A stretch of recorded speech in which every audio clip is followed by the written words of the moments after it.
Chinese বাচ্চার খেলনার ধরন দেখেন। আসলে এইগুলো নিয়ে খেললে সময়ও চলে যাবে এবং বাচ্চা মনোযোগ দিয়ে খেলবে এবং প্রত্যেকটি বাচ্চা দ্রুত বেড়ে উঠবে এবং শরীরের গঠন শক্তিশালী হবে। দেখুন এই ছোট্ট বাচ্চাটি কত কৌশলে এই ধাপগুলো পার করে। এই বাচ্চাটির ধাপগুলো পার করা দেখে আমি তো পুরোই অবাক হয়ে গেছি যে এত কম বয়সে এত কিছু কিভাবে সম্ভব। দেখুন কিভাবে সে ধাপগুলো পার করে। দেখেন একাই সে মানে তার খেলনার উপরে উঠে গেল কিভাবে, তার বাবা কিন্তু ধরে নাই।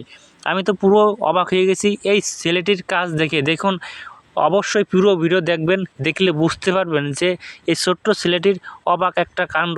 আমি তো পুরোই মানে ভালো লাগছে এই ছোট্ট ছেলেটির কাজ দেখে। দেখুন সে সামনে হাত দিয়ে পিছনে পা দিয়ে কিভাবে সামনের দিকে এগিয়ে যাচ্ছে, তার বাবা কিন্তু ধরে নেয়। আসলে ছোটোকাল থেকে অভ্যাস করালে যে কোনো কাজ মানে তৈরি করা সম্ভব, মানে যে কোনো কাজে সফল হওয়া সম্ভব। দেখুন আমার তো ভীষণ ভালো লাগছে, দেখুন কিভাবে সামনের দিকে যাচ্ছে। আপনাদের যদি ভালো লাগে তাহলে অবশ্যই ভিডিওটি শেয়ার করে দেবেন যাতে সবাই দেখতে পারে। সবাই ভালো থাকবেন, সুস্থ থাকবেন।